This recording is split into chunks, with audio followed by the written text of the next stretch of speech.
ദേ അമ്മയുടെ വക മോന് വിഷുക്കൈ നീട്ടം.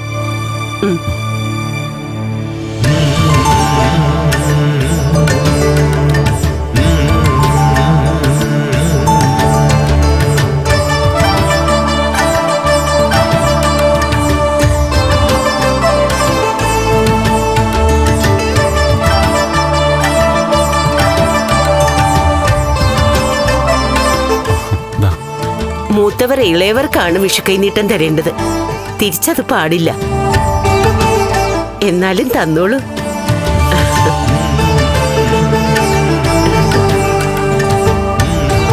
ഞാനും എന്റെ ഭാര്യയും കാണുന്നത് ഒരേ അമ്മയാണോ എന്ന് ഞങ്ങൾക്ക് ഇതുവരെ തീർച്ചപ്പെടുത്താൻ കഴിഞ്ഞിട്ടില്ല. അങ്ങനെയാണെന്നാണ് വിശ്വാസം. എങ്കിലും ഒന്നിച്ച് കാണാൻ പറ്റിയിരുന്നെങ്കിൽ ഞങ്ങളുടെ രണ്ടാളുടെ സംശയം മാറിയാനെ. ഏയ്, മോന്റെ ഭാര്യ കാണുന്നത് എന്നെ ആയിരിക്കാൻ വഴിയില്ല. അത് മറ്റേതെങ്കിലും അമ്മയായിരിക്കും. അത് ഒന്നിച്ച് കണ്ടാലല്ലേ പറയാൻ പറ്റൂ. എന്നെങ്കിലും ഒരു ദിവസം രണ്ടാളും ഒന്നിച്ചു വരുമ്പോ ഞാൻ മുന്നിലേക്ക് വരാം. അങ്ങനെ വരുവോ? ഇവിടെ അമ്മ കാണോ?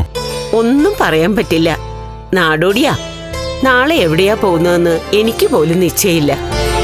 അങ്ങനെ ഒരു ഉൾവിളി ഉണ്ടാകും. അതിനനുസരിച്ചൊരൊറ്റ പോക്ക. എന്നേക്കാൾ കൂടുതൽ ആ സിദ്ധയായ അമ്മയെ കാണുന്നത് എന്റെ ഭാര്യയെ. അമ്പലങ്ങൾ ഒരുപാടുണ്ടല്ലോ മോനെ. മക്കൾ പരസ്പരം സ്നേഹിക്കുകയും അവര് മറ്റുള്ളവരെ സ്നേഹിക്കുകയും ചെയ്യുമ്പോ എന്നെപ്പോലുള്ള അമ്മമാര് അവരുടെ മുന്നിൽ പ്രത്യക്ഷപ്പെടും മോനെ. അമ്മമാരെ അവര് നോക്കും. ഇന്നത്തെ കാലത്ത് അമ്മമാരെ നോക്കാനാ ആളില്ലാത്തത്.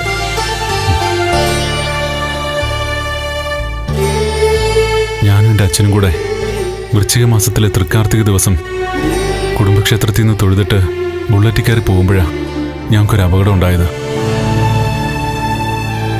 അന്ന് അമ്മയെപ്പോലൊരമ്മ മുന്നിലേക്ക് വന്നു. ആ അമ്മ എനിക്കൊരു അയ്യപ്പ വിഗ്രഹം തന്നു. പകരം ഞാൻ ആ അമ്മയുടെ പാത്രത്തിലേക്ക് ഒരു വെള്ളി നാണയം ഇട്ടുകൊടുത്തു. ആ വിഗ്രഹവും കൈ പിടിച്ചുകൊണ്ട് ബുള്ളറ്റ് യാത്ര ചെയ്യുമ്പോഴാണ് ഞങ്ങൾക്ക് വലിയൊരു അപകടം ഉണ്ടായത്. നല്ല മഴയുള്ളൊരു രാത്രിയായിരുന്നു അത്. ഞങ്ങളുടെ ബുള്ളറ്റിലേക്ക് ഒരു ലോറി പാഞ്ഞു കയറി.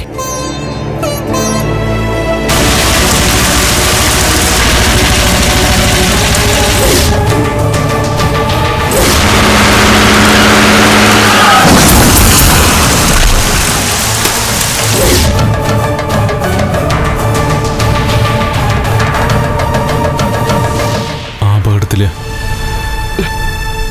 ഇനി ഒന്നും പറയണ്ട. ബാക്കിയൊക്കെ എനിക്കറിയാം. പക്ഷേ എനിക്കറിയാത്തതായി ഒന്നുണ്ടമ്മേ.